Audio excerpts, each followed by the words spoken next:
Thank you so much for joining us for our Artist Talk with Deborah Pinter. She is here from Cleveland Heights and has work in our current exhibition, which is called Duo Trio. And we're really excited to hear from her and about her art creation process and sort of her inspirations behind her pieces. So, Deborah, I'll hand it off to you. Thank you, and thank you everyone for coming. And before I start, of course, I would love and need to thank the Ohio Arts Council. If it wasn't for them, this would not be happening, and especially that it's in its 30th year. The first time I showed here was in the early 90s, so I have a little history with the gallery. And of course the Riffe Gallery itself, and Mary Gray, who, and the rest of the staff at the Riffe Gallery. And, I can't start talking about my work until I thank Christina Fowler-Shera for including me in this exhibition. It was such a great studio visit. We looked at work, and I think at hour 3 she said, and we just chit-chatted about life, and she's like, I think I gotta go. And so it was kind of, I was like, really? But it's so much fun. So anyway, I do have to thank Christine for including me and for actually pointing out parts about my work that I didn't see before. And I always love that about a curator, and I love to get their feedback because you think you know what you're doing and why, and they'll notice something totally unexpected. And I'll talk about that a little bit when I get closer to the work that's in the gallery. So I was thinking about what I was going to talk about today and how I was going to get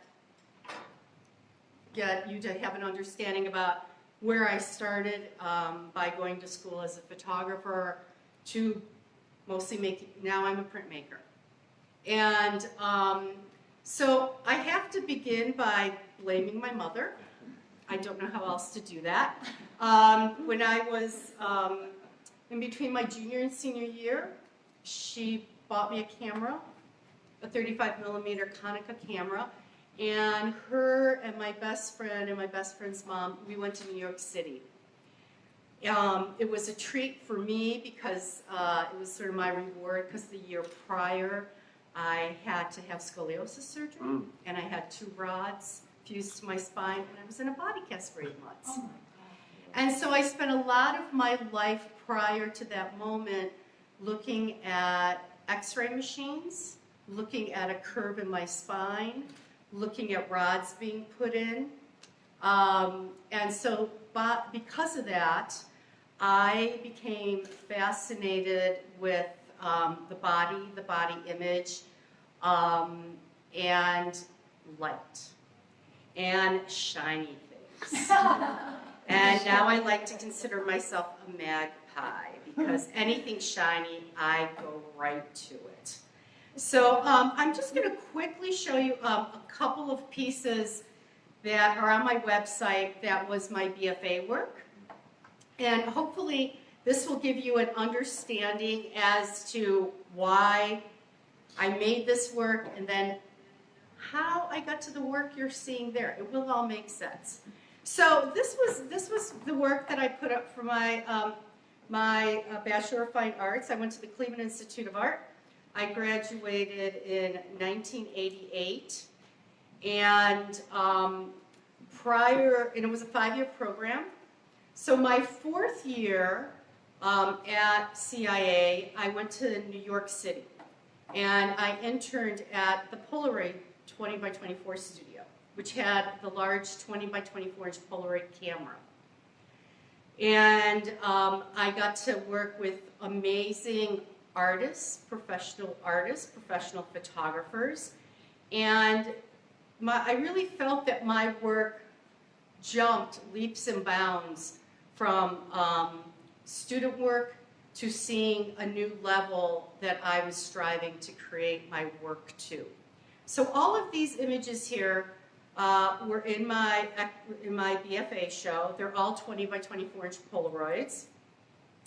And I minored in drawing, so I have some drawings and a few prints.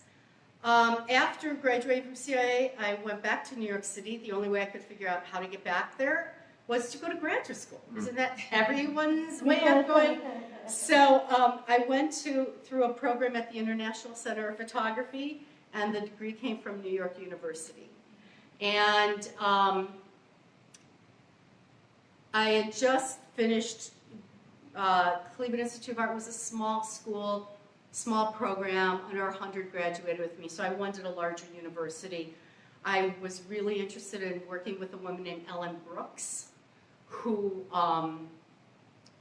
I eventually became friends with because she was part of this group of women at the time who would hire me for, it was Ellen Brooks, Ellen Carey, and Sandy Feldman, who were just sort of making it as professional photographers being hired for jobs, as well as having solo exhibitions at the International Center of Photography. And these three women, along with John Reuter at the 20 by 24 Polaroid studio, who was really my mentor, they all took me under their wing.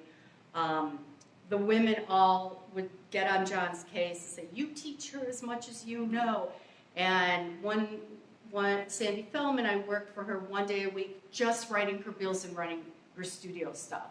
Ellen Carey, I did like everything for Ellen. And Ellen Brooks was my teacher in graduate school. So, you know, these four people were really so invaluable to me and what I learned, and just understanding me. I mean, they were so kind and took me under their wing. So I went through the program, and what you're seeing here, these are what I ended up having in my graduate show. And these are light boxes, and the image itself is a reflection in Mylar of a model. So now I took that distortion idea even farther, looking at the back and this idea of a hump on the back and beauty and, you know, what's the ideal woman look like. And these have a light source behind them. This one is about 20 by 24 inches. And these are all, they're chrome, so you can see through them. And this ended up being my master's show. But again, it was finding different objects that would sort of outline the spine, this idea of making an image that almost looked like a painting, but then when you got up close, you could see the layers that were appearing in the images. So I really, you know, as far as my work, notice gold again, my little gold leafing idea, and so the work that I'm doing now, the past couple of years, I've really been thinking about this thread, and when you start creating work when you're in art school, undergrad or grad, does those ideas or those sensibilities follow you through everything you do? And I've been talking a lot. I've been teaching currently at the Cleveland Institute of Art freshmen and sophomores. So and last year when I had my sophomore group, you know, last May we were walking around and I said, "Okay, I'm going to tell you something, and this is probably going to just like freak you out." And they're like, "What?" And I said, 30 years ago this month, I was putting my BFA up. And they were like, "What?" You know, it was, and because even though they're sophomores, they're already thinking about that scary BFA time. And I said, the one thing that I'll tell you is be really aware of what you put in your BFA and if you go on to graduate school, because those threads will follow you through 30 years of making art. And they're like, "What? No, what are you talking about?" So anyway, I want to jump now a little bit farther ahead. That work was all done in a studio. I went from working in a dark room, working black and white in Cleveland, to going to New York and only having instead of negative film, positive film, working in a studio instead of black and white color. So I had to really change my way of thinking and looking at a lot. It took me a while to really adapt to these changes. So when I moved back to Cleveland in the early 90s, I, still wanted to work with the figure, and then I also wanted to work with the environment. So I did this series. It's coming up. Oh, here we go. I did this series called Environmental Portraits. And I had a friend who was willing to model for me, and I was looking at a lot of funeral sculptures at the time. And I had just finished working with a photographer assistant, running a studio for a photographer named Joyce Tennyson. If any of you are familiar with her work, I did a lot of wrapping of fabric around the figure, a lot of powdering, and so I took that with me, and I created these shots in the Cleveland Culture Gardens, and this was before they fixed them up. So I liked that idea of things looking like it was very European. Before I would shoot, I was often cleaning off graffiti and cleaning up the area.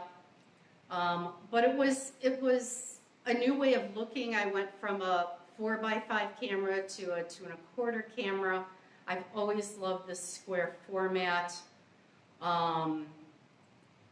I always found the square format much more challenging. And so I went through and really sort of thought about just sort of how I could even also have more of a hand in this work. And I would photograph my model over the summer because she was a teacher. So we did a lot of photographing in the summer or during Christmas break, and then I spent all the rest of the time in the darkroom printing these. And these are all 20 by 20 in size. Let's see, I'll show you one more. And this is my favorite because she fell asleep on the stairs. And I'll never figure out how she's ever fallen asleep on the stairs. And I'll end with this one. So again, this idea of black and white has always sort of been in the back of my mind, and how am I going to use that? How am I going to work with that? I did a very small series in color, and I went back to my light box idea, and these were all 9 by 9 squares with lighting. I'm sure you guys have all been to the new IKEA and previous IKEAs. IKEA for a while was selling these great lights that you could put your own plastic in front of. So I just bought a bunch of those and put my own image in front of it. So there was always ways of kind of figuring out, how can I do this? How can I focus on the image and make the box and make it easiest? So these were all done in the Lakeview Cemetery, or I don't know if I should say where else I did these because I got kicked out. I'm not going to tell you where else I did these. So Lakeview Cemetery and somewhere else. But I only worked on these for a while, and then as most artists, you start working, you're making money, and at that point I was hired by the Akron Art Museum as an educator. So I still lived in Cleveland. My drive time, I added 2 hours onto my drive time. So what am I going to do now? I have a house, I had a husband at the time, and I'm driving 2 extra hours and getting home, and last thing I want to do is like switch my brain and start, even though at Akron it was a very creative atmosphere and I could create like family guides and things, it wasn't the same thing. So I had a garden. So I was taking flowers out of my garden or purchasing flowers, and I was so anti-digital because I learned it. I was an analog photographer. I learned on film. I'm not going to do this digital stuff. It's not going to last. Why am I going to do this? So I had this really great, cheap $100 scanner. And I started putting the plants on the scanner and scanning them. And this was the first one I ever did. And at the time, because digital was so new, a lot of companies were coming out with experimental papers. And what was really great was a lot of the German companies were trying to get into digital. So they had this great paper, and it's this, you can't see it, and I can never photograph it because I printed it on a silver mylar paper. But it would give you a 3D effect. And so again, that silver shiny, this was all printed on silver mylar paper. And then they stopped making the silver mylar paper, and I bought as much as I could and worked with it for another 5 years. And then that was it. These all ended up being in a book, which ended up in an exhibition that Barbara Tannenbaum curated at the Cleveland Museum of Art. It was a DIY exhibition, and I made this book because I was having a solo exhibition of this work at the Botanical Gardens in Cleveland.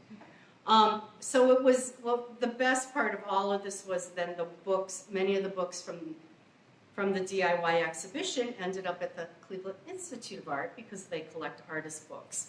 And it was a lot of fun to find it on the shelf at CIA. I've never had a book on a shelf of a library. And for me, because my very first job ever was a page at Lakewood Library, it was just sort of a nice little moment there for me.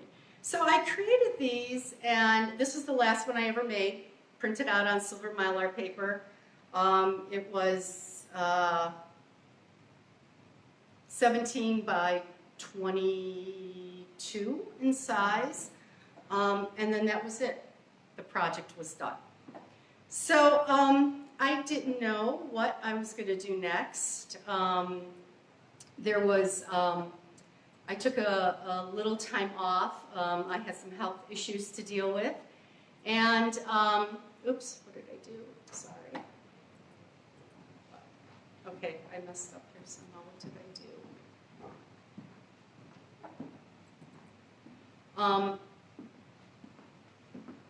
Let's see if I can get this big again. Don't know if I can.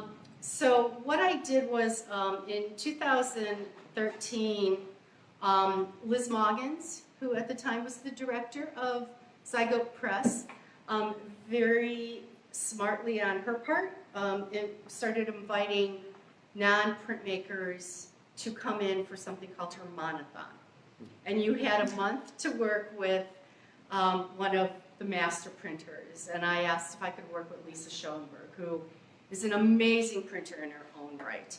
So I worked with her for a month, and I made these mono prints, and I knew I wanted to continue to work with flowers because I loved working with flowers. So this is what I did afterwards. So I worked with her, and then I thought about it for about 6 months, and then I just went in and I started making prints. How do I make this bigger, you guys? Hold on. Oh, I got it. Thank you. I knew if I looked hard enough. So this piece is one of the pieces in the exhibition that Christine selected. What I loved about working this way was that I didn't know what I was going to get. It was always such a surprise. It was trial and error. And even though we see a lot of large prints around the room, it was interesting because the sort of young grads from CIA who would then go there and work, a lot of them were like, oh, you're printing so big. And I'm like, I don't know any better. I mean, I didn't know, like, is there a rule? I have to print small. So I was getting 20 by 28 size plexi. And I'll just quickly tell you how I do this. I take a piece of plexiglass, I ink it up, and in this case with black ink. It's this piece here where I laid the flowers down, the plant, down on top, and then I would pull the plant off. And this is the monoprint. When you look at this piece, what you're seeing is where the plant touched the ink on the plexi and blocked the ink from touching the paper. I then would peel all these plants off of the piece of plexi, and I would do my second print, which is the first ghost. And if you look here, you'll see how really they're the same print, except this is coming from the plexi. And I loved how much it looked like a negative. I loved how much it looked like an X-ray. I loved the fact that I had these lines again that it intersected, and a lot of times they were like spines just sort of wrapping around each other. And then I would make the third print, which is the ghost print, but then I would sometimes add some other plants to it to get these darker, so it's very light, the second ghost print, but then when I added the other plants that had fresh ink on it, I could change it around a bit and make it a little different. So I really liked this. I loved just not knowing what I was getting. I did try with a bunch of plants, which was okay, but when I really started working with the branches, and you'll see that, if you see any color on any of these, it's from the plant itself. I did not add any color to any of these. So this is the other one that's in the exhibition. This is an example of using a plant, and the yellow that you're seeing, the golden color, is from the plant itself. The same with this with the green. I really loved the idea of just, again, not being sure with what I was going to get. And the other thing that was really exciting to me were these little black ink wells that were showing up, these sort of gutters, as the ink was being pushed out. I tried some where I just printed the plant on white paper. Again, sort of playing around and creating like little forests and little worlds. And always surprised, never quite knowing what I was going to end up with. Question. Uh-huh. Were there any throwaways? Oh, good God. Oh, there were some you dismissed that. I've got piles. And everyone has always said, you know, keep the old ones. You can print on the back, or you can figure out something else to do with it. And I haven't quite yet. I mean, I have them, but I keep going through them and slowly getting rid of more. But you know that they just weren't what you wanted. The surprise was exactly. So in 2016, everything sort of changed for me. You know, it's that sort of curse/blessing when you're an artist and you're used to working and getting a regular paycheck at. And I was very fortunate. I was running an art center on the east side of Cleveland, so I was getting a regular paycheck. It was great, but the board decided they wanted to merge with the rec center. And I knew I didn't really want anything to do with that, so I knew my job was coming to an end. So in the beginning of April in 2016, my job came to an end. And 3 days later, I got a call from Ken Emmerich saying to me, he had no idea that any of this had happened to me, and he said, I was wondering what you were doing in the fall, if you'd like to go to Dresden, Germany, and work with master printmakers for 5 weeks. And I thought about it, and I said, of course, what do you think? So it was a life-changing experience, and I don't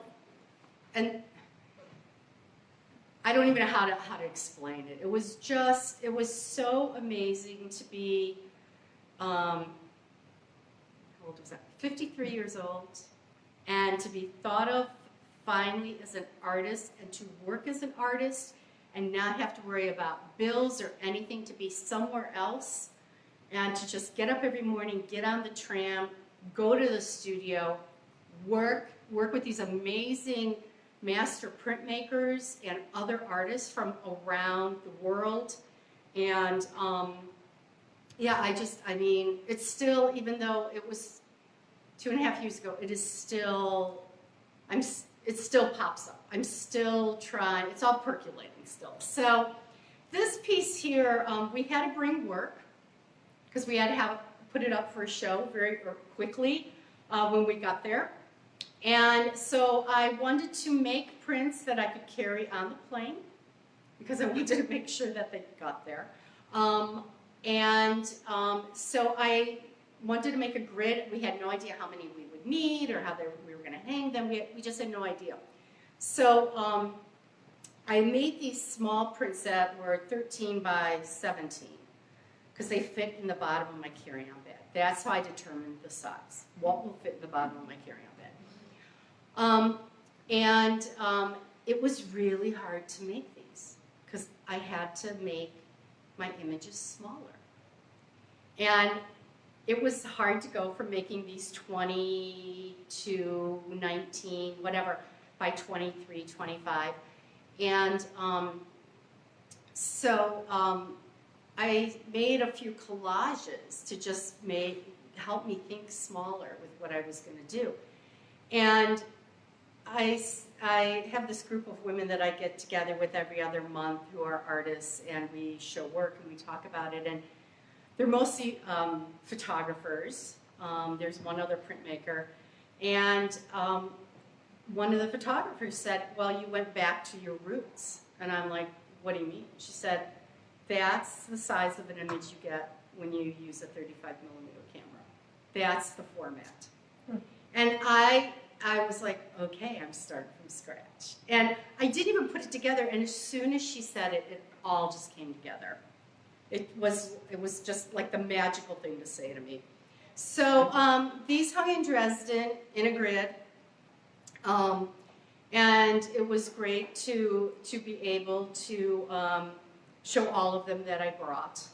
And again, it was just this amazing experience of standing there, and I don't know any German, and so and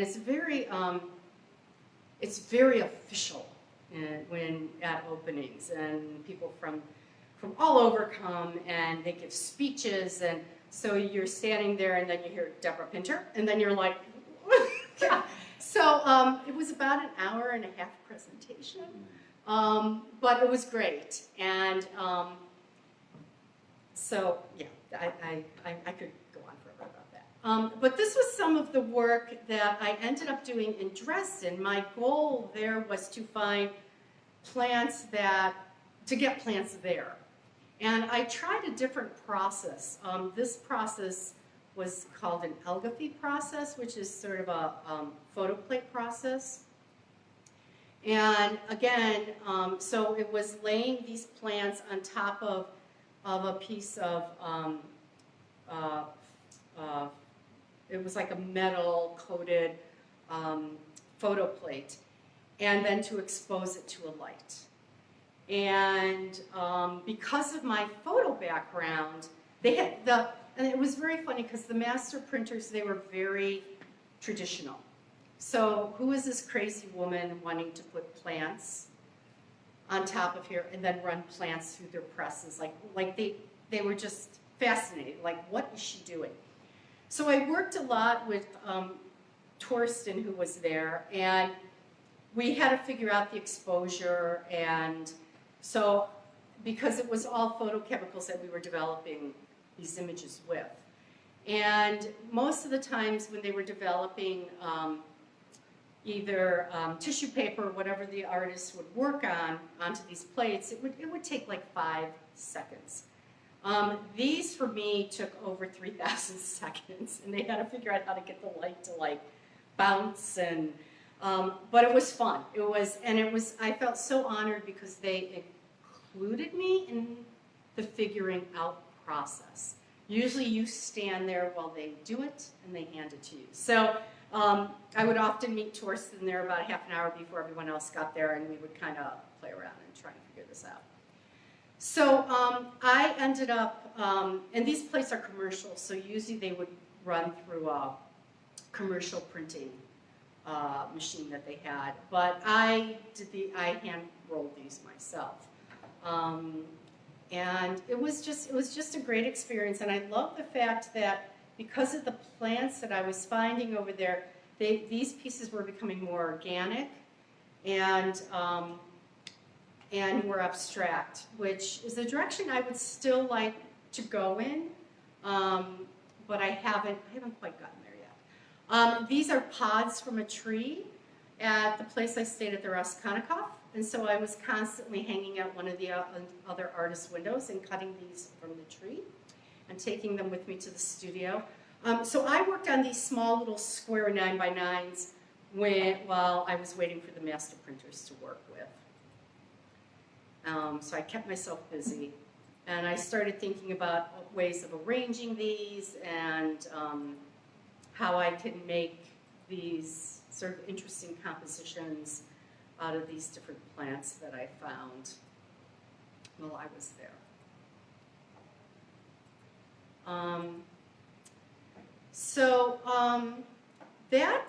That's sort of been my process up to working this way with this work, using plants and twigs.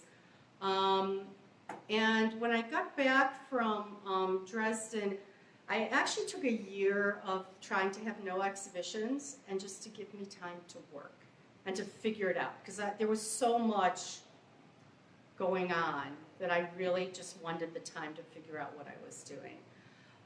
So in 2017, these are part of an exhibition a solo exhibition I had at the Maria Neal Gallery in Waterloo. I was trying to break everything down to these very simple stick forms and really kind of go back to the way I was working in terms of getting the quality I wanted. I found a new ink to use, Charbonnel, which just was so smooth and buttery that it made inking up a plate so much easier. I started to incorporate a little gold because, again, I'm kind of scared of color, at least at this point with working with these plants and still trying to figure that out. And then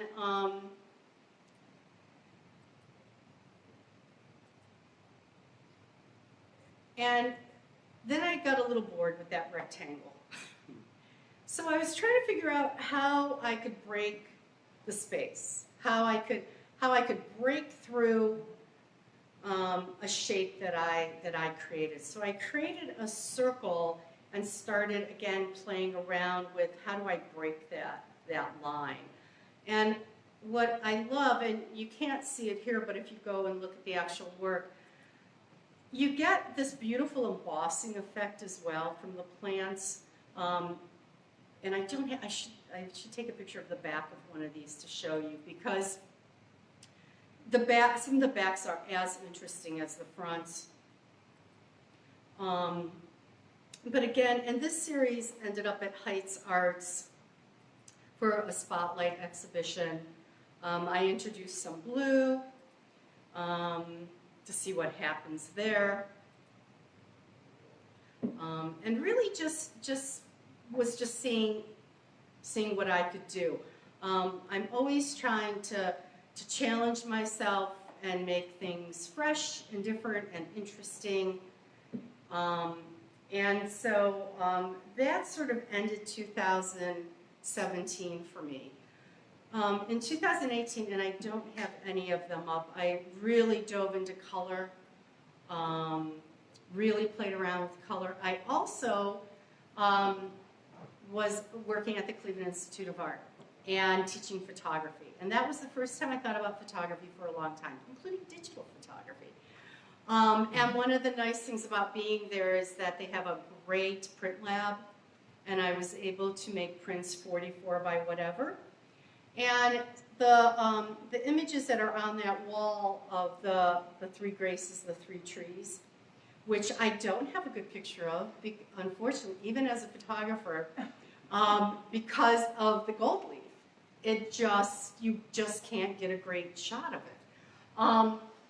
But I had those images of the three graces and took those, I think, in 15, and knew I wanted to do something with them. those three as a triptych, but I wasn't sure what. And I would do little drawings and print them out small and the photos. And then when I was at CIA, it kind of all came together. That I could make these three large diptychs, which I'd never worked that big before. I discovered, I mean, I'd always known about like variegated gold leaf, but I did a couple small ones. I'm like, yeah, I like what's happening here. So I challenged myself for that year to create those. And of course it was great when Christine said, oh yeah, she saw the middle panel and she said, oh yeah, I want this for the show. And then I was like, all right, game on, I gotta get these done, I gotta do this. So I started to work on a few other pieces using the gold leaf and loved that. The other thing that I did was I wanted to, because I had the option to make some photos, I started to play around again in Photoshop and taking trees that I would photograph, and I would flip them and flip them again, and I started to make these, what I was calling my dendrite series of, you know, dendrites are in your brain and they connect and create the synapse that fire between inside your brain. And so I started to put these tree images together and printing them out and then going back and reworking them.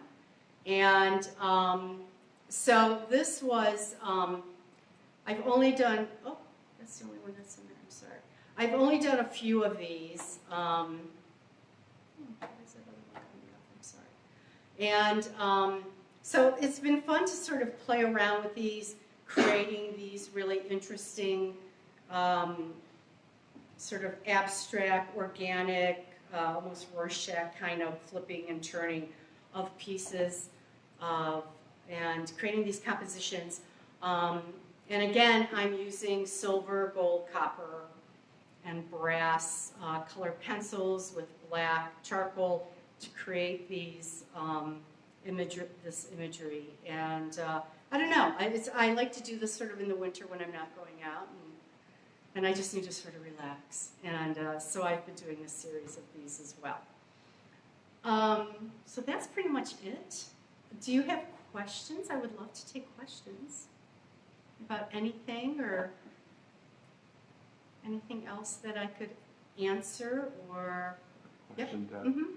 Kind of struck by, you talked about Dresden, your work certainly in Cleveland and also in New York, and how your sense of place sometimes contributed to the artwork you were focusing on at the time. Like in Dresden, you were going into your other artists' rooms and taking off plants from their windows. And you talked about your work in New York a little bit. And you hear a lot of artists who say, you know, their time in New York was transformative, where they really embraced the city and what it meant to be an artist working and living in New York. Did you come away from your time in New York? Did that transform you at all? Did you really get into it? I know you went to graduate school there, but I'm curious how that impacted your artwork. New York I loved it until I hated it. I don't know how else to describe it. I mean, here's, you know, how old was I when I went there? For that first year, I was 25. 23. And, you know, I often think about my poor mother, who, oh my God, you know, when you're 23, you think you're invincible. You think you can do anything. And you know, obviously I'm very close to my mom, and this was like, you know, my mom was so excited for me, but yet so horrified. My daughter, she's living in New York City. And I was so fortunate to work at the Polaroid studio with John Reuter and his wife Karen Reuter. They became my adopted family, and they looked out for me. And John, in his own right, he's known as his work is 20 by 24 inch Polaroid transfers. And he's finally, I'm so happy for him, he's finally getting recognition with solo shows on the East Coast. Barbara Hitchcock, who used to be his boss at Polaroid, has been curating exhibitions of his work. And just a phenomenal artist that knew everyone. He was the technician of the big camera, and I was his assistant. And I used to say to him, does it bother you? I mean, you are composing these people's work. You are lighting these artists. William Wegman, Chuck Close, Mapplethorpe came in. I was meeting all these artists that some I knew, some I didn't. You never knew who was going to knock on that door. And I said to him, you know, does it bother you that, you know, they're just clicking away? And he said, no, it's not my work. And I later understood that when I became an assistant. So it did totally transform my work because I was exposed to these professional artists. And it just made my thinking about the work and everything up to a whole new level. And I didn't understand it till I came back from my 5th year at CIA and I saw what everyone else was doing, which I knew I needed to go back there. I was at a turning point with my work. I knew I needed to go to graduate school to keep developing what I was working on. And because I felt so comfortable there, being there the first year and meeting Ellen Brooks, who I knew who would be my teacher, and I knew I would be taking photo history with Christopher Phillips. I mean, at CIA, I loved the school, but it was aimed towards fine art painters. My art history went up to the 1950s, and there was no photography. And I was a photo major. So it was so great. You know, I learned so much about photo history, and then I kind of had an understanding of where I fit within what I was doing. And Christopher Phillips was just a wealth of information. He had come from George Eastman House, and now he was at International Center of Photography. And Chuck Hilton, who was the curator, the art critic for Art in America, was my criticism teacher. And I mean, you know, again, you know, and you're so scared to put a word down on paper because he writes the articles for Art in America, and you're like, am I even worthy to write anything to have this man read it? And so it really just upped my game to such a point where, you know, you didn't want to fail. And then, of course, you know, like most artists, you have to work in order to pay for school and everything else. So I was working in professional studios. I was doing clothes returns for production companies. But again, I was still working within the photo field because of people like John Reuter and his wife Karen, who, you know, would say, oh, Sandy Feldman needs an assistant for this day. And so I would watch them work with professional art directors. And so I knew what it was going to be after I graduated. And I made a conscious decision after 5 years that what I learned was I was, one, exhausted. I also saw these artists who were photographers that those who really worked every day or pretty much every day, they didn't have a lot of time to make their art. And it was expensive. You needed money. So I made a conscious decision that I was going to go back to Cleveland, take what I learned to make my art. And I was really fortunate when I was at CIA. I was an assistant at the Cleveland Museum of Art for the young people's classes. And I called Sue Kaskin, God love her, and I said, hey, if I come back, will I have a job? And she said, yeah, and I'm going to pass you upstairs. And so Education Upstairs hired me, and I gave tours and created curriculum for when they had photo exhibitions. And it was, I could separate the two. So I had a photo studio in Cleveland. I could afford a photo studio in Cleveland. I could make my photos. I could also work in a creative atmosphere in the arts. I mean, how many artists could actually say that, you know, they're not working as bartenders or whatever else? I mean, I've always been really fortunate that everything I've done has been in a creative way, either teaching or, which has always been sort of my side gigs. And, you know, whoever I've been working with has also transformed my work. I've been so inspired by the students, whether they're middle schoolers or whether they're undergrads or graduate students. I've been really fortunate to have those opportunities to just be so inspired by who I'm around. So, yes, New York transformed my work, and really everything. I mean, it all plays into what I do, I think, and including having scoliosis. I mean, all of that has so played into why I started making what I did. And I just truly believe that you have to make everything. A lot of it, probably 80%, goes in a drawer and never sees the light of day, but it always gets you to the next step. So, Thank you. you're welcome. Any other questions? I think we have a few more minutes. Anything else? You're all so quiet. I'll ask one. Ask me You haven't what. mentioned selling your art. What about Are selling you my selling art? it? Is that the end game? Do you want to sell it? Do you want it to be in museums or banks or what's going on?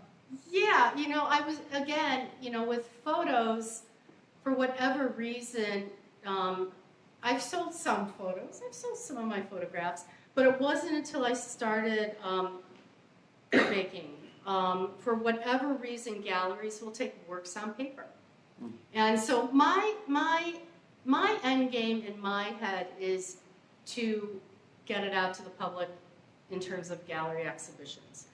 I'm really fortunate that Ron Rumford, who is the director of Dolan Maxwell in Philadelphia, he has taken my work.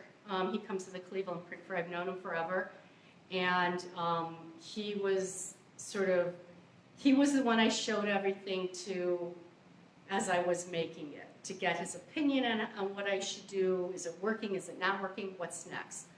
And my goal was to hear Ron say to me one day, hey, could I have a couple of your pieces to try and sell? Which finally he did, and he has sold them. And I'm, it's really been great, and it's interesting because with the prints, I don't feel like they're my babies like I do with my photographs, and I can't explain why. There's a few that I kind of, I want this one, but for the most part, it's like, here, Ron, you want this, you want this, you want this. So he's actually, it's been really great that he's done that, and that I've sold some, but I'm not ever at the point where I'm going to make a living off of it at this point. But you know what? That's not why I do it. I do it because it brings me joy, and I want to do it, and I can't imagine not doing it, I guess. And if you had, okay, so that's because I bet you, we should probably go and see it. But if you hadn't gotten that camera for Christmas, was it Christmas? After my junior year, after I got out of the cast. Yeah. Yeah. You think you would have got a Yeah. teaching maybe? What would I? Would you be in photography if you hadn't gotten that camera? Well, it's interesting because my dad was big with, he made a lot of 8mm films. We always had Polaroid cameras laying around. And so, there was always there was some sort of camera around. So, it wasn't like, oh, it's precious. You can use it. So I always took pictures. I originally, as a kid, you think, oh, I want to be a lawyer. I want to be, I think that's the worst thing you can ask a child. What do you want to be? Because they're going to give you the answers that they think you want to hear. Oh, I want to be an astronaut. Oh, my eyesight's bad. Oh, I want to be a lawyer, whatever. For a while, my little dream job was to be a disc jockey, a WMMS.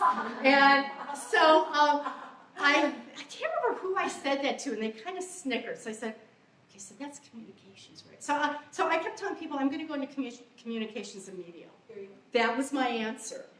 But in my back of my head, I was like, I want to be a disc jockey. It was like my dream. And so, I really stumbled after my senior year for a couple years trying to figure out what I wanted to do. And out of necessity, I was at CSU. I did not do well. But out of necessity, I started taking art because I knew I could do it, and I was good at it. And I'm so grateful because I had Masumi Hayashi as my first photo teacher, which was wonderful. And I built a portfolio to apply to CIA. So, again, everything kind of happens when it's supposed to happen, even though you may not understand why. But, yeah, you're welcome. Awesome.